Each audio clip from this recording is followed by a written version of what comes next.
राजकीय उच्च पाठशाला मनारू के हमारे सम्माननीय मुख्याध्यापक ठाकुर करम सिंह जी, स्कूल के सभी मेरे सम्माननीय अध्यापकगण, अन्य स्टाफ, आज हम सबको प्रेरणा देने के लिए यहाँ पर पहुंचे हमारे बहुत ही सम्माननीय retired principal Shri Ravinder Sharma ji, SMC के प्रधान छोटू राम जी, हमारी बहुत ही कर्मठ और मेहनती बीटीसी सदस्य अंजुला जी, और उसके साथ साथ यहाँ पर एसएमसी के सभी सदस्यगण, अभिभावकों और प्यारे बच्चों, मैं सबके नाम लेने की फॉर्मेलिटी में नहीं जाऊंगा। बहुत सारी जगह मैं देखता हूँ लोग 100-200 नाम ले लेते हैं, उसकी जरूरत यहाँ पर नहीं है क्योंकि हम सब एक दूसरे को जानते हैं। लेकिन मैं गौरवान्वित महसूस कर रहा हूँ यहाँ पर आकर के। मुझे जो सौभाग्य, जो मुझे मौका आप लोगों ने प्रदान किया है, मुझे बहुत कुछ आज सीखने को मिला है। इससे पहले कि मैं अपनी बातों को आगे बढ़ाऊं, सबसे पहले मेरा निवेदन रहेगा आपसे, इस विद्यालय के अंदर जो मुख्य अध्यापक के तौर पर और अध्यापक के तौर पर सेवाएं दे रहे लोग, उनके लिए आप जोरदार तालियां जरूर बजाएं। थोड़ा कमजोर रही, ये मैं इसलिए बोल रहा हूं, बहुत सारे लोग आजकल अपने घर के आसपास ही नौकरी करना चाहते हैं। ठाकुर करम सिंह जी के घर भी जोगिंद्रनगर शहर के पास ही है और असंख्य स्कूल हैं आसपास, बाकी टीचर्स भी दूर दूर से आते हैं, असंख्य स्कूल हैं। और आज के दौर में कोई भी तिकड़म से कहीं पर भी जो है अपनी एडजस्टमेंट करवा लेते हैं। लेकिन अगर कोई हमारे इस दूर दराज के इलाके में हमारे गरीब अभिभावकों के बच्चों को शिक्षा देने के लिए मीलों रोज यहाँ पर आते हैं, तो ये हम सब के लिए प्रेरणा है और इसलिए इनका तहे दिल से जो मैं धन्यवाद करना चाहूंगा। स्कूल के लिए जिस तरीके से ये लोग मेहनत कर रहे हैं वो काबिल तारीफ है। उसके साथ साथ मैं चाहूंगा कि हमारे बीच में शास्त्री के तौर पर स्वेच्छा से जो हमारे बच्चों को शिक्षा देने के लिए यहाँ पर आ रहे हैं, वॉलंटियरली, बिना कुछ लिए, संजीव गौड़ जी, उनके लिए आप जोरदार तालियां बजाएं। ये सेवा भाव सबको होना चाहिए। उसके साथ साथ मैं कहना चाहूंगा, बच्चियों ने जिस तरीके से यहाँ पर प्रस्तुतियां दी हैं और बच्चों ने, वो काबिल तारीफ है। लयबद्ध होकर के और उसके साथ साथ एक्शन के साथ, और बच्चियों का जो एक्सप्रेशन था, जिसको हम चेहरे के हाव भाव बोलते हैं, वो काबिल तारीफ है। और जिन लोगों ने तैयारी कराई है, जिन अध्यापिकाओं ने या अध्यापकों ने, उनको भी बहुत बहुत साधुवाद और उनका मैं धन्यवाद करना चाहूंगा। ये टैलेंट है, इसको प्रतिभा बोलते हैं। और मुझे सौभाग्य प्राप्त हुआ है कि मैं भी ऐसे स्कूलों में पढ़ा हूं जहां पर टाटपटियां नहीं थी, जहां पर बिछौना नहीं था, जहां हम इस तरीके की धूल मिट्टी में बैठते थे और रोजाना 12 किलोमीटर जो है स्कूल जाते थे, और सुबह सवेरे जब इस ठंड में नीचे जो है हम इसको क्रॉस करते थे, तो जो ठंडे पानी का सेका लगता था ना, वो आज तक याद है। तो जो प्रेरणापूर्ण भाषण यहाँ पर रविंदर शर्मा जी ने दिया है, रिटायर्ड प्रिंसिपल साहब ने, वो हम सबको सीखना है कि सरकारी स्कूल में ट्रेन टीचर्स हैं, सरकारी स्कूल में ज्यादा मेहनती लोग हैं, और इसलिए जो है ये जो अंधी दौड़ लगी है कि हम जो है सरकारी स्कूल से अपने बच्चों को निकाल करके हम कई किलोमीटर दूर जो है बच्चों को भेजते हैं, ज्यादा खर्चा करते हैं, लेकिन जितना ट्रेन टीचर, क्वालिफाइड टीचर सरकारी स्कूलों के अंदर है, उतने कहीं नहीं होते हैं। हम भी इन स्कूलों में पढ़े हैं और आप सब लोग इन स्कूलों में पढ़े जो यहाँ पर बैठे हैं। और आज के दौर में, उस वक्त हमने सोचा नहीं था कि आगे करना क्या है, लेकिन मौका मिला पढ़ने का, मैंने तो पूरी की। और जब हिमाचल प्रदेश के सबसे हाईएस्ट इंस्टीट्यूट ऑफ लर्निंग में मैं पहुंचा, विश्वविद्यालय के अंदर, और मैं वहां का इलेक्टेड सेक्रेटरी, इलेक्टेड प्रेसिडेंट भी रहा, और जब मैंने देखा कि हमारे आसपास बहुत सारी समस्याएं हैं समाज के अंदर, ये जज्बा हालांकि शुरू से था। भगत सिंह के फैन थे, उनको पढ़ते थे, राष्ट्रीय मुक्ति आंदोलन का इतिहास पढ़ा, और तब तय किया कि जिंदगी में कौन सा रास्ता चुनना है। तो जब हम विश्वविद्यालय के अंदर पढ़ते थे, मैं आज ये बात इसलिए कह रहा हूं, बहुत सारे बच्चे कॉलेज की चार दीवारी पूरी करने के बाद विश्वविद्यालय में आते थे, उन्होंने कभी स्टेज में परफॉर्म नहीं किया होता था, हमने भी नहीं कभी किया था, लेकिन हम लगातार इस तरीके के कार्यक्रम करवाते थे। और मैं तो कई वर्षों तक विश्वविद्यालय के अंदर भी रहा, लगातार ऐसे कार्यक्रम, जिस बच्ची ने कभी कहीं पर सामने आकर के भाषण नहीं दिया, कहीं पर नाच गाना नहीं किया चार लोगों के सामने, हम भी उनको प्रेरित करते थे और लगातार जो है विश्वविद्यालय के सभागार में इस तरह के कार्यक्रम करते थे। और मुझे आज भी याद है, बहुत सारे लोग जिन्होंने जिंदगी में कभी चार लोगों के सामने जो है परफॉर्म नहीं किया था, उस विश्वविद्यालय से निकल करके जब उनको मंच मिला, उस विश्वविद्यालय से निकल करके आज उन्होंने देश और विदेश में भी नाम कमाया है, अनेकों फील्ड में। बहुत सारे फिल्म इंडस्ट्री में भी गए, अलग अलग जगह पर भी गए।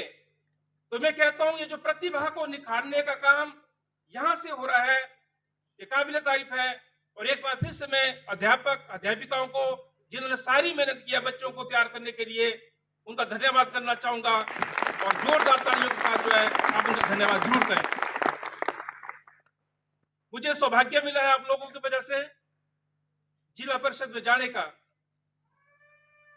और पंचायतों में पहली बार मैंने कोई चुनाव लड़ा, पहली बार मौका मिला, और तब जो मेरी जिंदगी का अनुभव है उसके आधार पर मैंने एक खाका तैयार किया कि मुझे करना क्या है।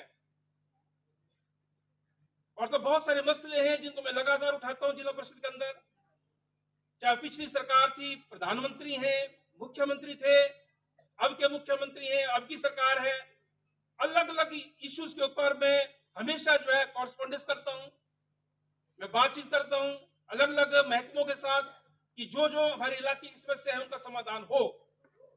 पानी नहीं था इलाके में, उस मसले को उठाया, आज भी वो पानी की समस्या है।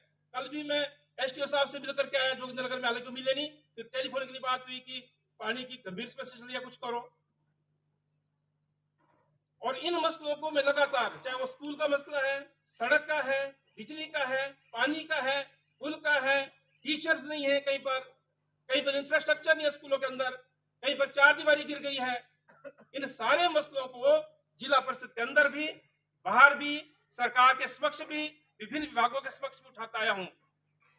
और मुझे खुशी इस बात की कि जब जब हमने पुकारा, आप लोग भी साथ देने आए हैं, ज्यादा तादाद में नहीं आए हैं, कुछ लोग अभी भी शायद उनके मन में कोई संकोच रहता है। और एक बहुत बड़ा संदेश, जहां पे एक शपथ हम लोगों ने ली, और कुलदीप जी जिस तरीके से मंच संचालन कर रहे थे वो भी काबिल तारीफ है, उनके लिए भी तालियां हो जाए।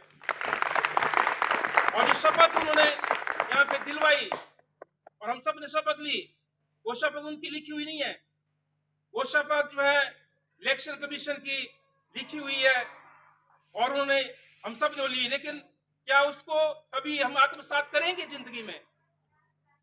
धर्म, भाषा, जाति, प्रांत, क्षेत्र से ऊपर उठ करके, बिना भय और बिना लालच के, बिना किसी शराब की अपेक्षा के, क्या हम कभी अपना वोट दे सकते हैं योग्यता के आधार पर?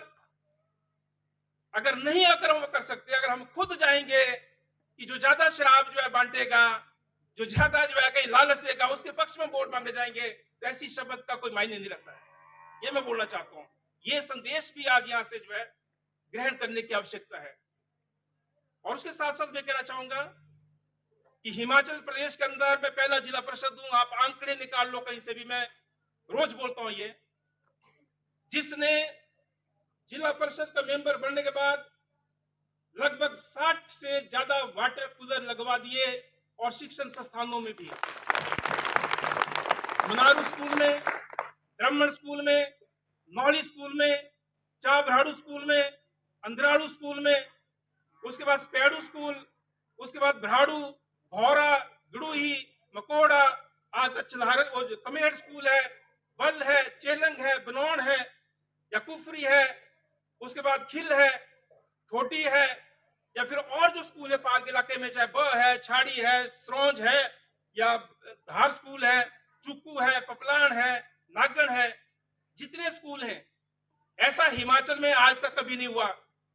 और मैं हमेशा बोलता हूं, मेरी निधि बहुत सीमित है। अंजुला को पता है कि कितनी कम निधि होती है बीडीसी और जिला परिषद की। विधायकों को करोड़ों रुपए की निधि मिलती है, सांसदों को करोड़ों रुपए की निधि मिलती है, लेकिन क्या किसी के जहन में कभी रहा कि जो हमारे विद्या के मंदिर हैं, जहां से विचार और विचारधाराएं पनपती हैं, जहां से निकल करके हम जो है समाज के विभिन्न हिस्सों में जो अपना योगदान देते हैं, क्या कभी किसी ने सोचा कि इन विद्यालयों का सुधार होना चाहिए? जिनकी करोड़ों रुपए की निधि है, उन्होंने किसी स्कूल को वाटर कूलर नहीं दिया, लेकिन किया हमने। ये जो सामने आप लाइट देख रहे हैं, आते जाते मनारू बनों का रास्ता भी यही है और स्कूल भी यहाँ पर है। ये लाइट भी नहीं दिख रही, अब 90 लाइट्स मैं लगा चुका हूं, लेकिन किसी के घर में नहीं लगाई आज तक, ये भी मैं कह दूं। आते जाते मुझे कई लोग बोलते भाई मेरे घर में लगा देना, मैंने कहा नहीं, मैं अपनी निधि की बंतर बांट नहीं करूंगा। क्यों? क्योंकि लोगों ने चुन करके भेजा, उनका पैसा ही है, ये सार्वजनिक जगह पे लगनी चाहिए। और मुझे फक्र है इस बात का, आई एम द ओनली जिला परिषद, मैं अकेला जिला परिषद मेंबर हूं जिसने 90 के करीब लाइटें लगवाई है और लगाई भी सार्वजनिक स्थलों पर। किसी रिश्तेदार ने बोला कि मेरे घर में डंगा लगाना, मैंने कहा नहीं, ये नहीं हो सकता सार्वजनिक जगह पे। और इस नौली पंचायत में लगभग 13 लाख का जो मैं पैसा डाल चुका हूं, लेकिन बहुत सारे काम 2 साल बाद भी शुरू नहीं हुए। मैंने वीडियो के समक्ष मसला उठाया है, मैंने जिला परिषद में उठाया है। आपका जालप्पा माता मंदिर है, मैंने 70,000 रुपए दिया है वहां के टॉयलेट के निर्माण के लिए। पड़धार में, ब्राह्मण में डिपो है, रोजाना महिलाएं आती हैं वहां पे और लोग आते हैं। आसपास कोई शौचालय नहीं है, मैंने 75,000 रुपए दिया शौचालय निर्माण के लिए, लेकिन अभी वो शौचालय का निर्माण शुरू नहीं किया क्योंकि पैसा पंचायत को जाता है। हम तो सिर्फ जो है अपना वर्क प्लान डालते हैं, पैसा पंचायत को भेज दिया गया है। ब्राह्मण में जो एक बड़ा ग्राउंड है उसके लिए 50,000 रुपए दिया है। कमरू नाग मंदिर के शौचालय के निर्माण के लिए मैंने 70,000 रुपए दिया है। सजेड़ में एक ग्राउंड के निर्माण के लिए मैंने 50,000 रुपए दिया है। नौली में प्रिंसिपल और टीचर से बोला कि हमारे पास फर्नीचर नहीं है, तो मैंने स्टाफ के लिए, अभी वो आया नहीं वहां पे लगा नहीं, लेकिन वो क्या बोलते हैं कुछ दिनों के अंदर वहां पे दे दिया जाएगा। स्टाफ के लिए भी, बच्चों के बैठने के लिए डेस्क भी, और एक लेक्चर शेड उनके स्कूल में नहीं है, नौली स्कूल में, जिस स्कूल में मैंने भी शिक्षा ग्रहण किया है उसका मैंने प्रावधान किया अपनी निधि से। तो मैं ये कहना चाहता हूं, मैं अपनी बढ़ाई करने के लिए यहां पर नहीं आया, लेकिन मेरा एक लक्ष्य है कि जो विद्या के शिक्षा के मंदिर हैं, ये जो हमारी सड़कें हैं, ये जो हमारी पानी की समस्या है, इसका समाधान होना चाहिए। अगर हम 12 महीने पानी के लिए भटकते रहेंगे दर दर, अगर हम 12 महीने ये धूल फांकते रहेंगे तो हमारी जिंदगी आधी हो जाएगी इस धूल से। अगर हमारे इलाके के अंदर सड़कें नहीं है, हमारे इलाके के अंदर पुल टूट चुके हैं, कोई सुनवाई करने वाला नहीं है, जब वोट का टाइम आएगा तो सब चल पड़ेंगे कि हाँ जी ये है जिसने कल्याण करना है, इसकी सरकार बनेगी, उसकी सरकार बनेगी। सरकार किसकी बनेगी वो महत्वपूर्ण नहीं है, वो तो 80 सालों से बन रही है हमारे देश और प्रदेश के अंदर। लेकिन लोगों का दुख दर्द किसको मालूम है, लोगों की चिंता किसको है, इस आधार पर अगर हम भविष्य में वोट देंगे किसी को भी, चाहे वो पंचायतें हैं चाहे वो और चुनाव है, तो इस शपथ का जो है तब जो है वो ये सार्थक होगी जो शपथ यहाँ पर हम सब ने ली है मतदाता दिवस के तौर पर, राष्ट्रीय मतदाता दिवस के तौर पर। तो इसकी भी आपको बधाई। और आज हिमाचल दिवस है, पूर्ण राज्यत्व दिवस है, इसकी भी आपको बहुत बहुत बधाई। और कमला जी आज तो नहीं, अभी 31 को रिटायर हो रहे हैं, कला जी, तो इनको जो है शुभकामनाएं बहुत बहुत आने वाले भविष्य की। और कुछ बातें मैं और यहाँ पर रखना चाहूंगा, वो ये है कि कई बार लोग बोलते हैं कि क्या मिलेगा आपको, बच्चों को भी हतोत्साहित करते हैं। हमें भी किया जाता था कई तरफ से कि कुशाल भारद्वाज जी गलत रास्ता चुन लिया आपने, यहां जाएंगे तो कुछ नहीं मिलेगा आपको। अब भाई मुझे क्या चाहिए, अगर लोग प्यार करते हैं, अगर आपके काम की कोई सराहना करता है आपकी पीठ पीछे, तो उससे ज्यादा मुझे क्या चाहिए। तो बोलते थे कि इनके साथ जाएंगे तो नौकरी भी नहीं लगेगी। ऐसा नहीं है। ये बहुत सारे लोगों का भ्रामक प्रचार होता है। मेरे वाइफ भी जॉब करते हैं, वो भी कॉलेज में प्रोफेसर है इंग्लिश के, और उनकी जॉब भी मेरी शादी के बाद ही लगी है। तो ये जो कई बार लोग बोलते हैं कि इनके साथ जाएंगे तब नहीं लगेगी तुम्हारी जॉब, ये भी भड़काया जाता है लोगों को। और इसलिए मैं कहता हूं कि बच्चों के अंदर जो हुनर है उसको बाहर आने दो। बच्चा अपनी दिशा चुन रहा है, कोई भी धारा चुन रहा है, उसको जाने दो। हमें भी लाख रोका गया, लेकिन नहीं रुके, क्योंकि एक जज्बा था कुछ करने का। और मेरा बेटा भी दिल्ली विश्वविद्यालय में पढ़ा, उसको वहां सौभाग्य मिला, सरकारी विश्वविद्यालय है, हर जो टॉप कॉलेज वहां का, वहां पे एडमिशन हुई। लेकिन एडमिशन ली बाद में क्रोडीमल में। उसके बाद अभी जो है टीफेर में भी चयन हुआ, IISc बेंगलोर उसमें भी चयन हो गया, IIT में भी टॉप उसमें चयन हो गया, लेकिन टीफेर ज्वाइन किया। तो मैं कहना चाहता हूं कि इस बात से कोई मायने नहीं कि कौन किस पॉलिटिकल पार्टी के साथ है, कौन किसके साथ है। ये जो बच्चों के अंदर प्रतिभा है उसको निखारो, किसके साथ भेदभाव ना करो। और ये दुर्भाग्य है आज हमारे देश का कि आज भी धर्म, जाति, भाषा, प्रांत के नाम पर भेदभाव होता है, आज भी छुआछूत है।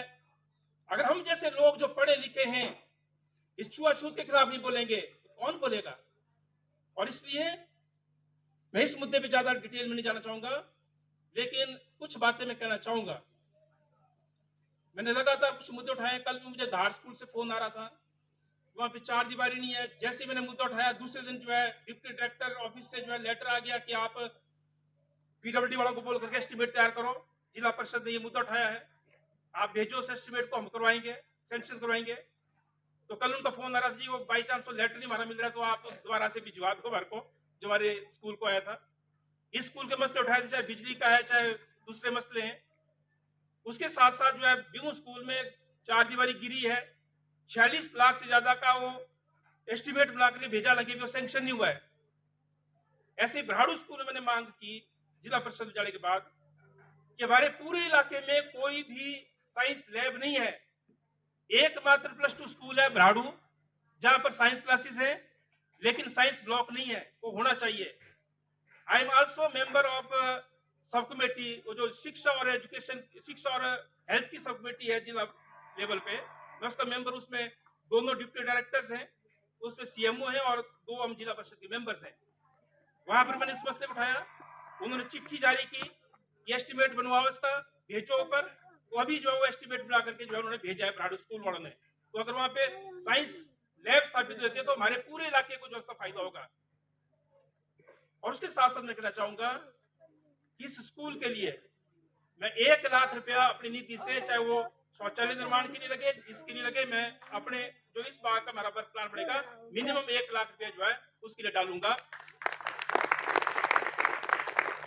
उसके साथ साथ आज हालांकि मांग मेरे से कोई नहीं है, लेकिन मुझे खुशी इस बात की, मैं भी ऐसे स्कूलों में पढ़ा हूं, बड़ा मजा आता है जब भूबलिया बैठे से धूल में। आज वो स्थिति नहीं है, लेकिन जो बच्चों ने यहाँ पे परफॉर्म किया और जो मेहनत यहाँ पर जो हमारे SMC ने और हमारे पूरे स्टाफ ने, हमारे मुख्य अध्यापक जी के नेतृत्व में यहाँ पर किया है, उसके लिए मैं अपनी तरफ से जो मेरे को जिला परिषद का मानदेय मिलता है उसका एक हिस्सा मैं आज जो यहाँ पे देके जाऊंगा, ताकि ये जो है इनको प्रेरणा, कुछ प्रोत्साहन के तौर पर उससे मिले। तो कुछ राशि में जो है मैं अनाउंस भी कर रहा हूँ कि मैं दे जाऊंगा, ताकि ये जो है उसके लिए काम आए। और उसके साथ साथ एक बात जो मुझे और कहनी है वो ये है कि आपने बाबा साहब भीमराव अम्बेडकर का नाम सुना होगा सबने। बहुत भेदभाव उनके साथ बचपन से, इकट्ठे नहीं बैठने दिया जाता था।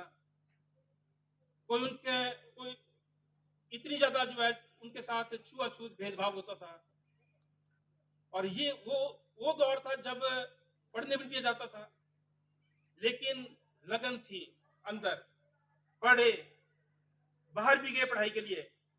और आज ये माना जाता है कि उनसे बड़ा विद्वान ना तो हमारे देश के अंदर ना दुनिया के अंदर कोई रहा होगा। आप सबको मालूम है इन बच्चों के अंदर भी महात्मा गांधी हैं, इन बच्चों के अंदर भी बाबा साहब भीमराव अंबेडकर हैं। इन बच्चों के अंदर भी तमाम वो हुनर्स हैं जो आज बड़े बड़े लोगों के अंदर हमारे को नजर आते हैं। मैं हैरान हो गया, ये दो बच्चे नहीं, ये सभी बच्चियां जो यहाँ परफॉर्म कर रही थी, क्या एक्सप्रेशन है, क्या हाव भाव है, किसने तैयार किया इनको, कभी सोचा आपने?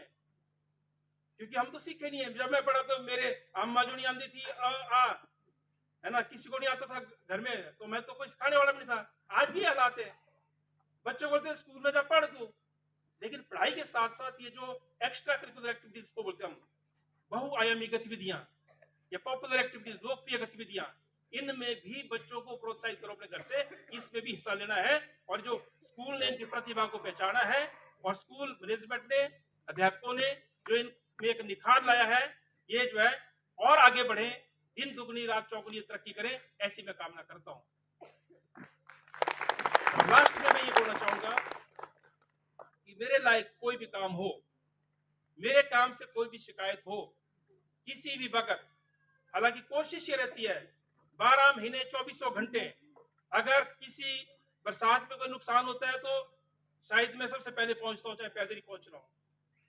कहीं पर भी कोई दुख तकलीफ है, कोशिश ही होती है, लेकिन फिर भी अगर कहीं पे ना हो पाए तो कोई शिकायत हो, आप खुल करके जो है कभी भी मुझे फोन कर सकते हैं, बोल सकते हैं, आते जाते पूछ सकते हैं। और मैं कभी इस धारणा नहीं किया कि कौन मेरा समर्थक है कौन नहीं है, ये आज तक सोचा नहीं, ना कभी जेल में ख्याल आया। इसलिए जो भी लोग हैं सब अपने हैं, और कोई भी लोग किसी भी तरह की शिकायत लेकर के आ सकते हैं। जो मेरे खिलाफ कोई प्रचार भी करते हैं वो भी आ सकते हैं, उनका भी स्वागत है, क्योंकि ये जिंदगी का कोई भरोसा नहीं किसकी कितनी है। लेकिन इतना मालूम है, जो प्रण पढ़ाई के दौरान लिया था कि जब तक मेरे इन फेफड़ों में सांस चलेगी और मेरी रगों में खून बहेगा, मैं पूरी जिंदगी मजदूर, किसान, गरीब, दलित, पिछड़ा, आम लोगों की सेवा के लिए जो है अपने आप को न्यौछावर करता हूं। तो जब जिंदगी जिस काम ने न्यौछावर किया है उसके लिए समर्पित है। इसलिए आप सबका स्वागत रहेगा। जब भी आप किसी भी तरह का जो है हमारे को आदेश देंगे, हम उस आदेश को मानेंगे जरूर। और उसके साथ साथ ये जो पुल का मसला है, मैंने इसको उठाया था माननीय लोक निर्माण मंत्री के समक्ष भी, मैंने मुख्यमंत्री जी को भी चिट्ठी लिखी थी, जिला परिषद में मैंने इस मुद्दे को उठाया था। एक्शन साहब जो मंडी के हैं, पीडब्ल्यूडी के, वो जिला परिषद की मीटिंग में भी आए थे और उन्होंने वहां पे लिखित जवाब भी दिया। फिर मेरे से अलग से मिले कि सर इसका जो स्पैन है वो 80 मीटर से ज्यादा है, और जो वैली ब्रिज आप बोल रहे हैं, वैली ब्रिज जो है 60 मीटर से ज्यादा लगाना मुश्किल होता है। तो तब हम यहाँ पे सस्पेंशन ब्रिज का एक नया प्रपोजल जो है बना करके भेज रहे हैं, क्योंकि अब यहाँ पे एक प्रोजेक्ट भी प्रस्तावित है। तो सस्पेंशन ब्रिज का यह है कि 12 महीने रह सकता है, जब पानी बढ़ेगा तब वो निकालना पड़ता है। तो लेकिन हमारी मांग ये है, यहाँ पर एक परमानेंट ब्रिज जो है, ट्रैफिक ब्रिज होना चाहिए, तब इस इलाके का जो आना जाना है, ये दो बड़े इलाके आपस में कट गए, ये तब जुड़ पाएंगे। और आज एक मीटिंग और रखी है ध्रुबल पंचायत के लोगों ने थाना में, क्योंकि आप सबको पता है हमारे इलाके में एक प्रोजेक्ट जो है अभी बनने वाला है, और उन सब का ये था कि आप जरूर आए, क्योंकि हमें पता है हमारा चाहे वो मुआवजे का मसला है, चाहे हमारा बेरोजगारों को रोजगार का मसला है, कोई और नहीं लड़ेगा, क्योंकि उन लोगों ने अपने अनुभव से सीखा है। कुछ लोग शुरू में आएंगे, फिर वो वहां पे ठेका ले लेंगे, फिर वहां पे अपने 2 लोगों को ठेका दिला देंगे, गाड़ियां लगवा देंगे, लेकिन आम जनता का जो मसला है मुआवजे का या दूसरा, वो छूट जाते हैं। तो तब उन्होंने मीटिंग रखी है, उन्होंने 11 बजे का टाइम दिया था, मैंने कहा नहीं उसको आगे ले जाओ, अब उन्होंने 3 बजे रखी है। हम यहाँ से पैदल जाएंगे उसके बाद पार, और यहाँ पर भी अगर कभी वो मीटिंग करेंगे, आप भी भुगतभोगी होंगे, ये जो यहाँ पे बहुत सारा नुकसान हो रहा है। और ये लड़ाई हमने लड़ी है पहले भी, नाथपा झाकड़ी हो, ओल्ड डैम हो, ऊल प्रोजेक्ट हो, चाहे आपका पटिकरी हाइडल प्रोजेक्ट हो, रोड का हो, या फिर बड़े लार्जी का हो, सब जगह लड़ी है लोगों को साथ लेकर के। और यहाँ पर भी हमारी मांग ये है कि जो फैक्टर 2 है वो लागू होना चाहिए, जिसके आधार पर 4 गुना मुआवजा मिलता है। और उसके साथ साथ अगर हमारे इलाके के अंदर कोई प्रोजेक्ट आ रहा है तो रोजगार का पहला हक भी जो प्रभावित है उनका बनता है, सबसे पहले उनको मिलना चाहिए। उसके बाद आसपास जिनका पर्यावरण प्रभावित हो रहा है उनको मिलना चाहिए। उसके बाद जो जोगिंदर के निवासी उनको मिलना चाहिए। फिर भी अगर आपको और जरूरत है तो आप जो है बाहर से कहीं से भी ला सकते हैं। ये एक हमारा प्रिंसिपल स्टैंड है और इसको लेकर के हम यहाँ पर भी आगे बढ़ेंगे। धन्यवाद सर, आप लोगों ने अपॉर्चुनिटी दी और मुझे अच्छा लग रहा है कि आप यहाँ पे खड़े हैं, है ना। आप तो वहाँ पे बैठते हैं, है ना, और हम तो मदी आपसे माननीय है, और इसलिए मैं आप सबका एक बार फिर से तहे दिल से धन्यवाद करता हूँ। और इस उम्मीद और आशा के साथ कि हमारा जो एक रिश्ता कायम हुआ है ये हमेशा बरकरार रहेगा और मुझे बहुत कुछ जो है सीखने को आप लोगों से मिलता रहेगा। आप सब लोग हमारी प्रेरणा हैं और गुरुजनों से तो हम हमेशा सीखते हैं, आगे भी सीखेंगे और मुझे ये मौका आप लोगों ने प्रदान किया है, इसके लिए बहुत बहुत धन्यवाद।